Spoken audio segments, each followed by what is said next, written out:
सो नमस्कार भाई। हमारे बच्चे लोग क्लास 9 का हम लोग चैप्टर 1 पढ़ने जा रहे हैं, जो नाम इसका मैकर इन आवर सराउंडिंग्स, यानी जो पदार्थ है हमारे आसपास कैसे होते हैं और किस प्रकार के वो अपना रूप दिखाते हैं। तो शुरू करते हैं पढ़ाई। मेरी आवाज़ थोड़ी सी अच्छी नहीं है क्योंकि माइक्रोफोन का थोड़ा दिक्कत है, मगर आप लोग थोड़ा कर लीजिएगा। समझने भर ऐसी आवाज़ है कि आप लोग समझ जाएंगे। तो शुरू करके देखते हैं। तो सबसे पहले हम लोग जानते हैं फिजिकल नेचर ऑफ मैटर, यानी मैटर के फिजिकल नेचर कैसे कैसे होते हैं। तो पहले मैटर को जानते हैं कि होके क्या है। मैटर उनको बोला, वो ऑब्जेक्ट को बोला जाता है जिन पे एक मास हो और वो ऑक्यूपाई कर रहे होगा स्पेस। यानी कि पेंसिल है मेरे पास, तो पेंसिल का कुछ मास होगा, वो कुछ स्पेस ऑक्यूपाई कर रहा होगा। मतलब मैंने जहाँ केबल में रखा तो वो स्पेस ऑक्यूपाई किया, प्लस उसका मास भी है। बुक वगैरह देख लेते हैं, बुक का भी होता है, फिर पपी हो गया, इंसान हो गया, यानी जो कुछ आपको नजर आ रहा है वो सब मैटर है। फिजिकल नेचर के बारे में पढ़ते हैं। तो यहाँ पे तो हम लोग यहाँ पे देखते हैं, इस जगह पे the matter is made up of millions of tiny particle. यानी जो मैटर है, जो पदार्थ है आपके मिलियन टाइनी पार्टिकल से मिलकर बने हुए रहते हैं। यानी परमाणु बहुत सारे मिल जाते हैं और पदार्थ बनता है।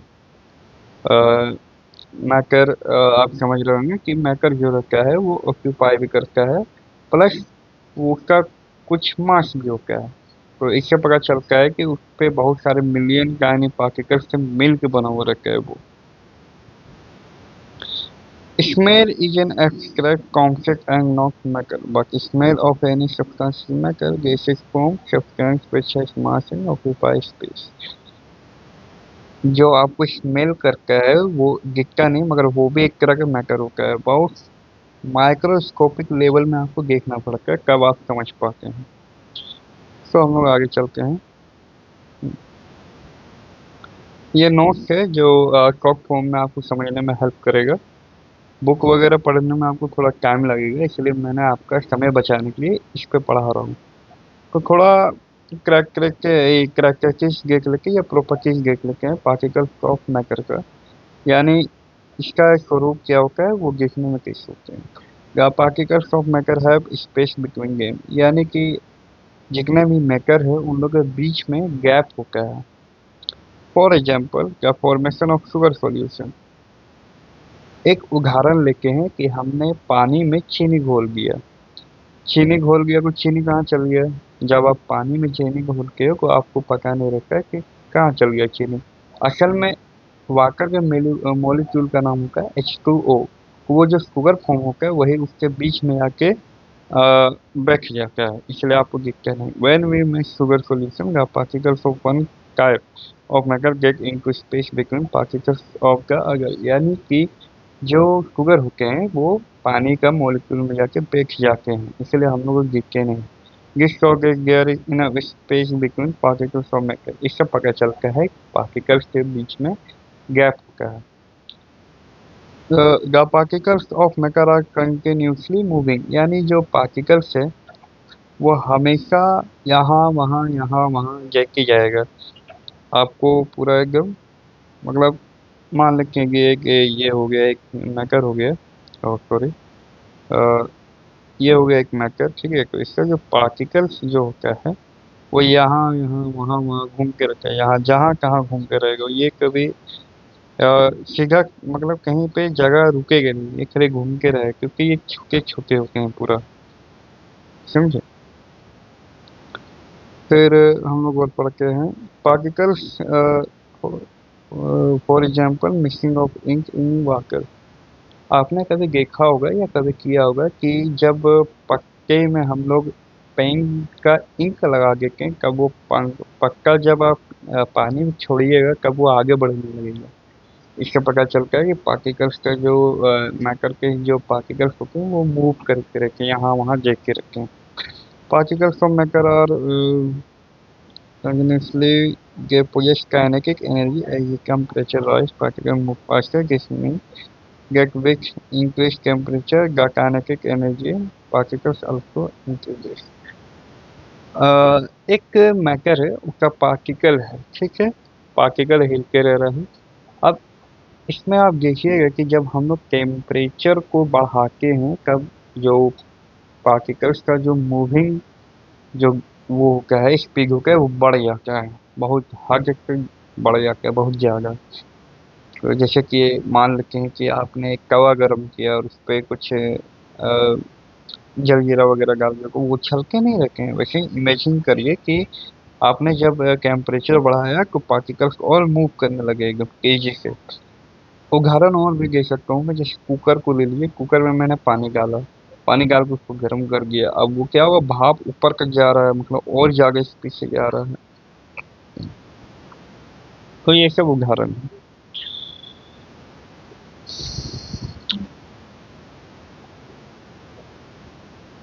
हालांकि ऐसा एक और उदाहरण है, जैसे कि चीनी जो है, शुगर जो है, उसको हम लोग अगर गर्म पानी में डाल कर घोलें तो वो जल्दी घुल जाएगा, ठंडे पानी में डाल के घोलेंगे तो वो जल्दी नहीं घुलेगा। The particles of matter attract each other, यानी जो मैटर के जो पार्टिकल्स है वो अट्रैक्ट करके रखे हैं दोनों के बीच में, अट्रैक्शन एक होके रखा है। फॉर एग्जाम्पल चॉल्क है स्ट्रक्चर, यानी चॉल्क जो होता है जो हम लोग बोर्ड पे लिखते हैं वो हमेशा पार्टिकल्स को एक तरह का अट्रैक्ट करके रखता है। मैं जब हम लोग लिखते हैं कि वो एक्रेशन खत्म हो जाता है, क्योंकि वो को उस पे चलिए ना, बोर्ड पे चलिए।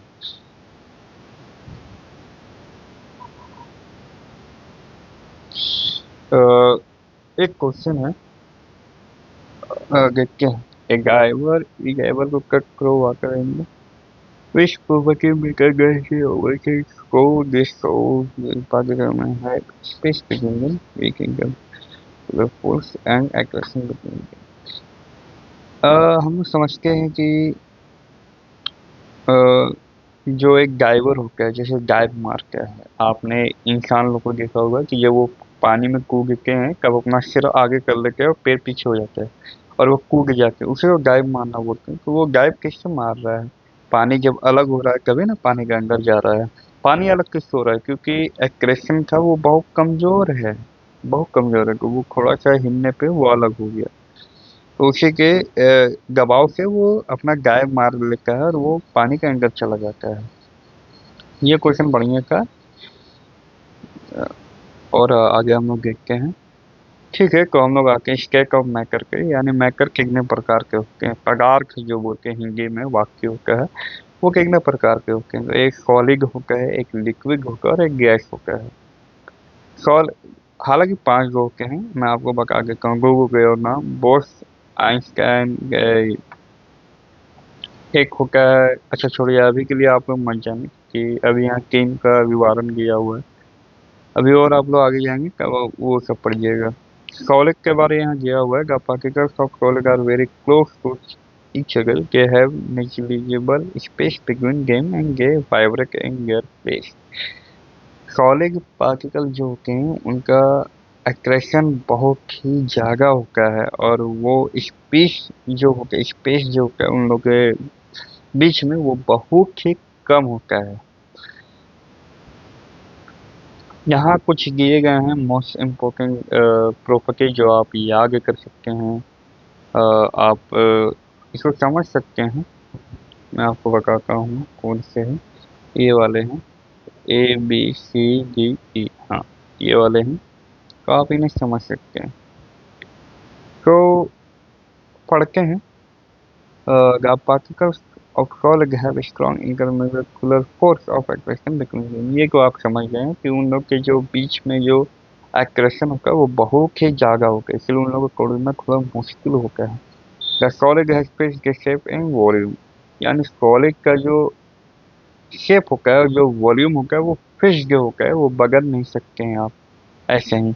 उसको बदलने के लिए आपको उसको फोर्स लगाना पड़ेगा। मान लेते हैं मेरे पास एक लोहा का टुकड़ा है, तब मैं उसको अपने उंगली से उसको नहीं बदल सकता, मुझे मशीन चाहिए होगा उसे शेप बदलने के लिए या वॉल्यूम बदलने के लिए। The solid can not take the shape of the container, यानी जो सॉलिड होता है वो कंटेनर का शेप नहीं दे सकता है। The solid have a rigid structure, यानी सॉलिड का जो स्ट्रक्चर होता है, जो सरफेस होता है वो बहुत ही रिजिड होता है, यानी बहुत ही कड़क होता है। द सॉलिड्स आर इनकम्प्रेसिबल, यानी आप उसे दाब नहीं सकते हैं। दाबने के लिए हाँ बड़े मशीनें चाहिए होगी, मगर नॉर्मल आप उसको नहीं दाब सकते हैं। स्पेशल केस लेते हैं, sponge has tiny holes which trap the air but we compress it is actually expelling the air out. Sponge जो होता है उनके वो सॉलिड होता है, मतलब सॉलिड को होता है। एक सवाल था, ठीक है, स्पेशल केस इसको बोलते हैं कि स्पॉन्ज जो होता है जिसे बर्तन वगैरह धोते हैं हम लोग, तो वो इतना जल्दी कैसे दब जाता है हाथी से, क्योंकि उसके बीच में छुके छुके होल होते हैं जिसमें एयर फंसा हुआ रहता है। आपको जब दबाते हो तो सब एयर निकल जाता है, इसलिए दब जाता है वो। हालांकि वो भी एक सॉलिड होता है।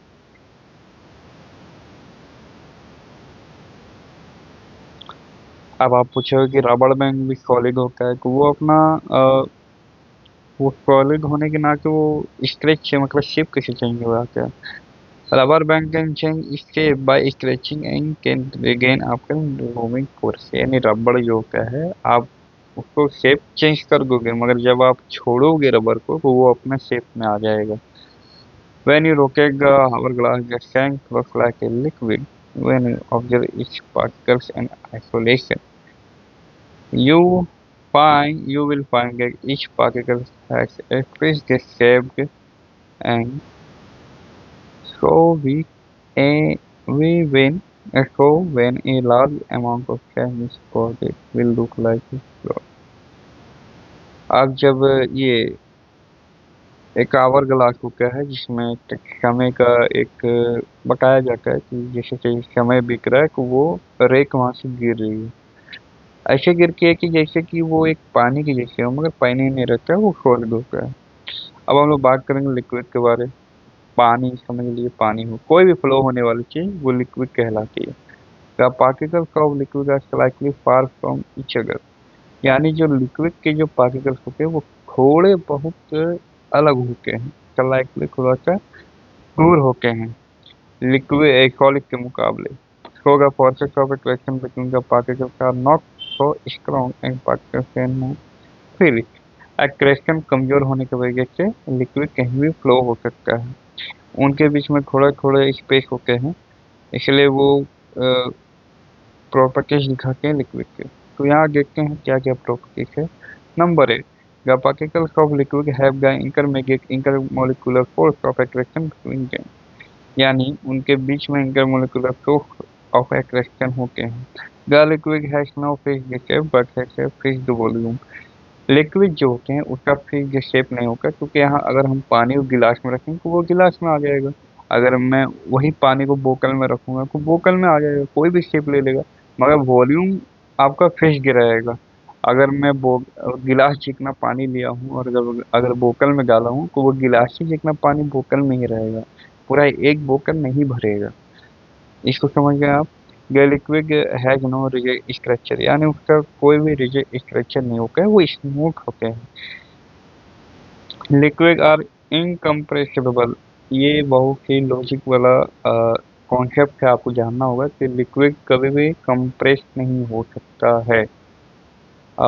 ये जैसे भी में यही काम करता है, जब आप काम करवाते हैं तो वो अपना जितना भी हाथ वगैरह रखा है उसी से जमीन खोदता है, क्योंकि उसके अंदर एक लिक्विड रखा है जो कभी भी कंप्रेस नहीं हो सकता है। उसको एक तरह का जो नियम बोलते सिद्धांत होता है वो होता है। आप इतना नहीं जाने, आप खाली जाने कि लिक्विड और इनकम्प्रेसिबल होकर उसको कंप्रेस नहीं किया जा सकता है।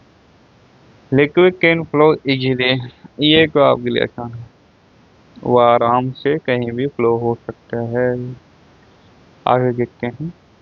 क्वेश्चन है, कुछ क्वेश्चन को देख लेना है। Question, liquid generally have lower density compare to solid but must have water on water. Find out why. Guys, it's solid but it's a low density than water because of its structure. Liquid जो होते हैं वो generally lower density के होते हैं compare to solid. मगर आपने देखा होगा कि हमेशा जो बर्फ होती है वो वाकर से फ्लो के ऊपर स्लाइड करके रखे हैं। ऐसा क्यों होता है? क्योंकि जो आइस होता है वो सॉलिड हो जाता है, मगर इसका लोअर डेंसिटी होता है वाटर के मुकाबले, पानी के मुकाबले। कैजुअल स्ट्रक्चर के जैसे इस पे बहुत सारा स्पेस बन जाता है, इसीलिए वो वाटर पे फ्लो होता है। गैस के बारे में जानते हैं आप, particles of gas are very far from each other, यानी जो गैस के पार्टिकल्स होते हैं वो बहुत ही दूर होते हैं। फोर्सेस और attraction between the particles are weak, यानी उन लोग के जो फोर्स होते हैं आपस दोनों में वो बहुत ही कमजोर होते हैं।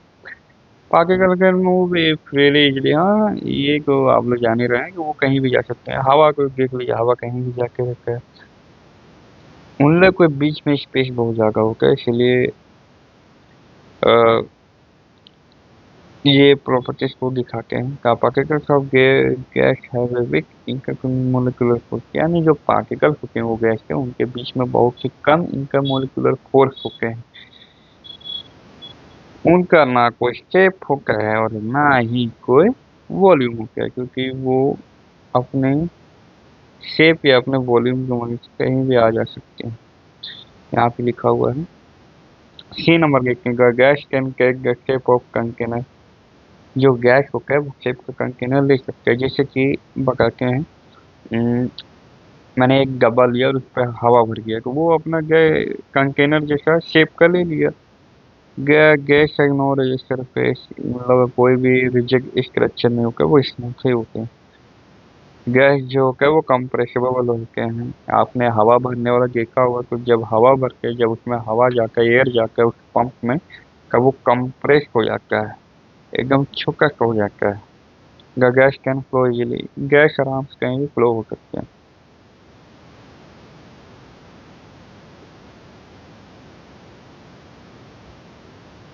तो यहाँ डिफरेंस किया गया है इनका मोलिकुलर फोर्स के बारे में। सॉलिड स्ट्रॉन्ग होकर लिक्विड एंगल में वीक होगा है, गैस का वीक होता है। फेज की स्टेप सॉलिड में होता है, लिक्विड में नहीं होता है, गैस में नहीं होता है। फेज जो वॉल्यूम सॉलिड में होता है, लिक्विड में भी होता है, मगर गैस में नहीं होता है।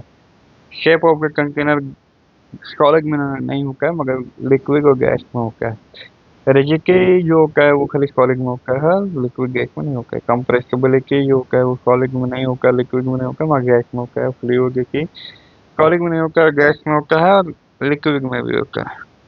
डिफ्यूजन का प्रोसेस तो में गैस को पार्टिकल डिफ्यूजन। कोई भी अगर दो मैटर से वो आपस में इंटरमिक्स हो रहे हैं तो उसको बोलते हैं डिफ्यूजन।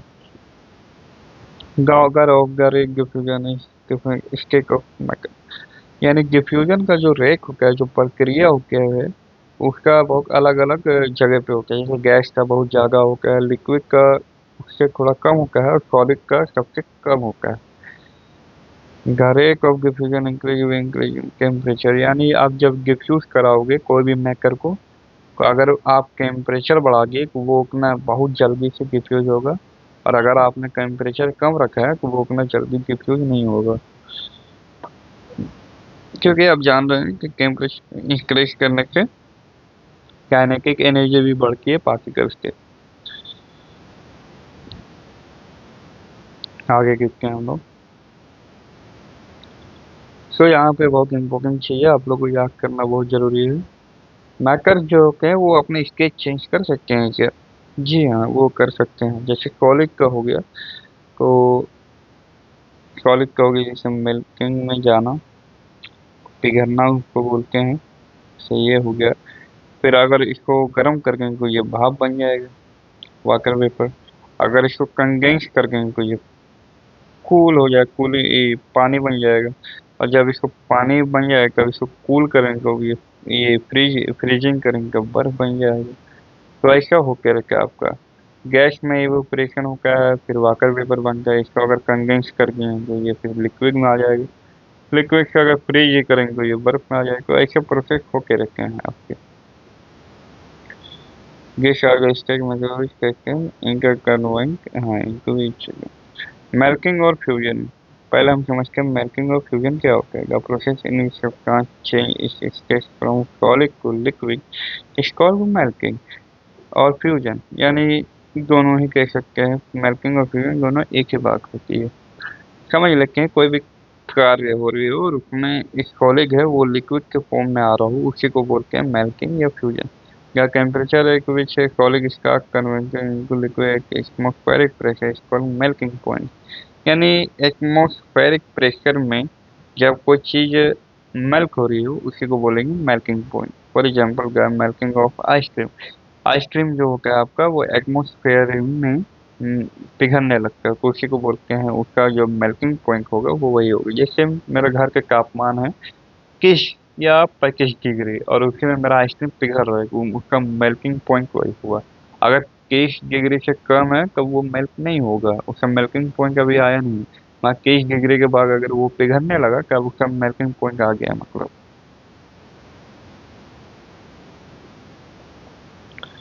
आगे चलते हैं वेपोराइजेशन। वेपोराइजेशन का process in which substance change is state from liquid to gas is called vaporisation, यानी कोई भी लिक्विड सब्सटेंस है और उसको हम लोग गैस में कन्वर्ट करके उसी को वेपोराइजेशन कहते हैं।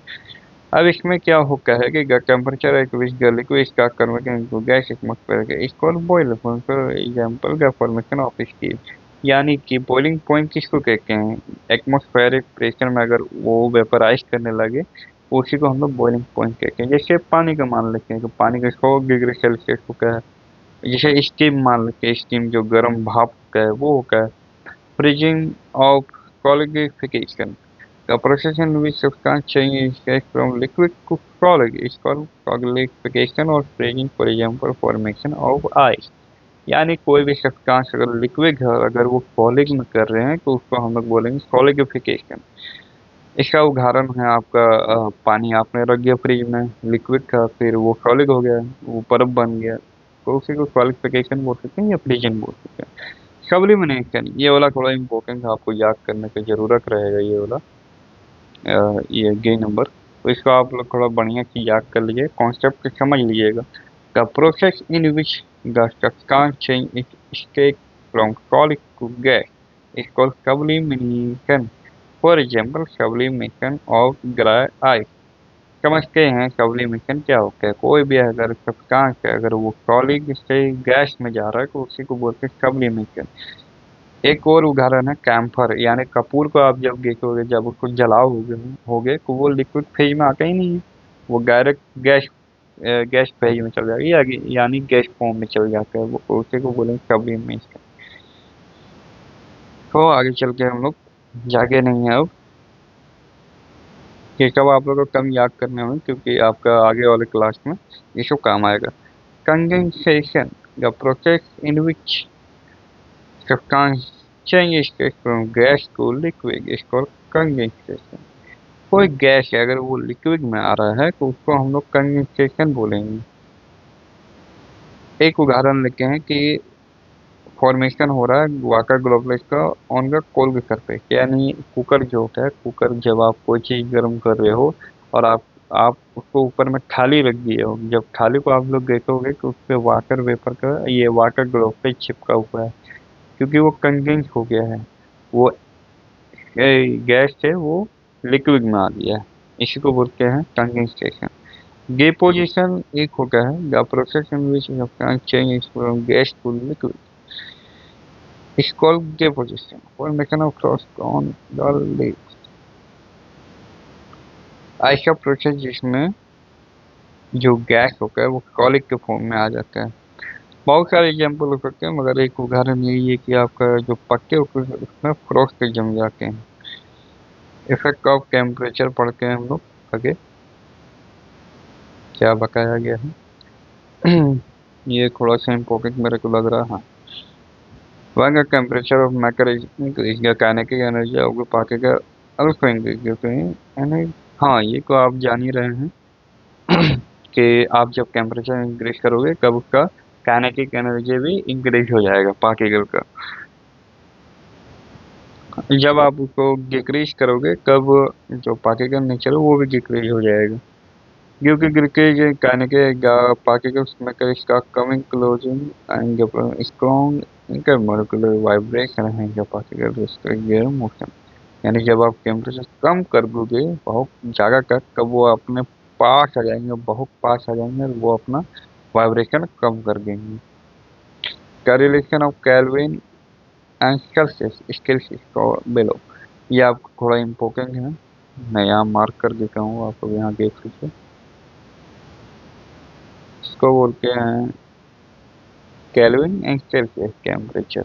ये आपको याद करने की जरूरत है कि केल्विन के कैसे निकालते हैं, कि सेल्सियस जितना है प्लस 273.15 लगा दो, आपका सेल्सियस एक केल्विन आ जाएगा और आप आगे फिर बना पाओगे।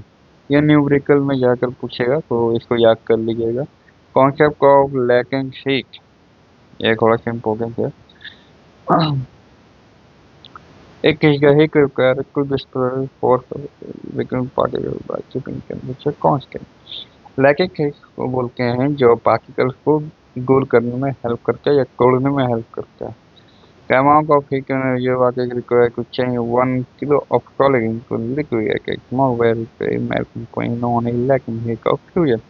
मान लेते हैं कि हमारे पास एक सॉलिड है, सॉलिड फॉर्म है, तो हम लोग को उसको बर्फ में मतलब कि उसको लिक्विड मिलाना, मान लेते एक बर्फ है हम लोग के पास, तो उसको लिक्विड मिलाना, तो हम लोग को कितना गर्मी देना पड़ेगा कि वो लिक्विड में आ जाए, अपने मेल्टिंग पॉइंट में आ जाए, उसी को बोलेंगे हम लोग लेकिन हीट, कितना हीट रिक्वायर्ड है उसको मेल्ट करने के लिए। तो बहुत आसान करके समझ में आ गया। For example ice has a large lighting fusion gain water, water के मुकाबले बर्फ जो है वो ज्यादा लेकिन हीट लेकर है। The amount of heat energy get is required when the mole atmospheric point वही है। The example of steam is high lacking heat of evaporation can boiling water। lacking heat जो का है, जो स्टीम होता है वो बहुत ही ज़्यादा हाई होता है उसका लेकिन हिट बजाय बॉइलिंग ऑफ वाटर यानी उबलता हुआ पानी के। Why steam cause server burn get on to water? The steam has more heat than water। Steam का जो हीट देना पड़ता है वो बहुत ही ज़्यादा होता है, इसके लिए वो वाटर के मुकाबले बहुत ज़्यादा लेकिन हीट रिक्वायर करता है। प्रेशर का इफेक्ट देखते हैं कि प्रेशर से क्या क्या इफेक्ट होते हैं। Gases have the most space between their particles, solid have the least, so solid and liquid are incompressible and have the negative effect of pressure change on their change in state। Pressure का जो प्रभाव होता है जो solid और liquid में वो बहुत कम देखने के लिए मिलता है क्योंकि वो इनकम्प्रेसिबल होते हैं। When the pressure of the gas is increased, the kinetic energy of molecule is decreased। यानी जब हम लोग प्रेशर जो गैस का बढ़ा देते हैं तो उसका काइनेटिक एनर्जी जो मॉलिक्यूल होता है वो डिक्रीज हो जाता है, जबकि उसका जो मॉलिक्यूल होता है वो एकदम पास पास आने लगते हैं और एक स्ट्रॉन्ग फोर्स ऑफ अट्रैक्शन बना लेते हैं। इसका एक एप्लीकेशन है एलपीजी एंड सीएनजी, इन लोग दोनों हाइड्रोकार्बन के मिक्सचर होते हैं, इन लोग बहुत ही छोटे कंटेनर में रखे जाते हैं हाई प्रेशर के साथ, इसलिए वो ठंडे हो जाते हैं। evaporation is liquid change gas state when it's again temperature below boiling water। evaporation उसको कहते हैं जो कोई लिक्विड चाहिए और वो गैस स्टेट में चेंज हो रही हो। तो बहुत सारे फैक्टर्स अफेक्ट करते हैं evaporation में। सरफेस एरिया, जितना आपका सरफेस एरिया बड़ा रहेगा उतना आप जल्दी उसको गैस में ला सकते हैं। टेम्परेचर जितना बढ़ाएंगे उतना वो जल्दी आएगा गैस में। Wing speed, the increase in wind speed will increase the recovery vibration। For example, wake rise quickly when grow it। आप जब हवा की स्पीड को बढ़ाओगे तब वो और स्पीड हो जाएगा उस पे गैस का स्टेट में आने के लिए। ह्यूमिडिटी का increase will decrease the rate of evaporation. आप जब ह्यूमिडिटी को बढ़ा दोगे तब इवेपोरेशन आपका कम हो जाएगा। एक एग्जाम्पल लेते हैं, जैसे कि आपका कोई कपड़ा है जो भीगा हुआ है, तो उसको हम लोग एक धूप में खाक दिए तो वो आपका कपड़ा सूख जाएगा उससे। कूलिंग इफेक्ट जानते हैं। आप आके चलो लिक्विड नहीं करके रहने दीजिए, यानी कोई भी पार्टिकल जो लिक्विड में हम लोग को कोई ना कोई एनर्जी चाहिए होता है। होगा पार्टिकल्स ऑफ लिक्विड के energy surrounding make the surrounding cooler, यानी जो पार्टिकल्स होते हैं लिक्विड के उनको एनर्जी चाहिए होकर वो आप आस पास के सराउंडिंग को कूल कर देते हैं, यानी ठंडा कर देते हैं।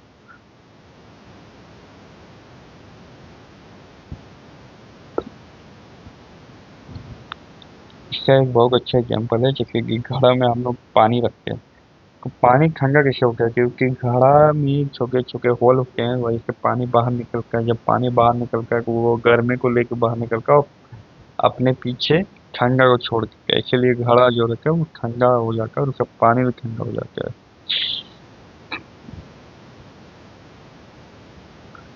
तो आज का हो गया। ये सब क्वेश्चन आपको नहीं जानना, ये सब थोड़ा सा पेचीदा क्वेश्चन है।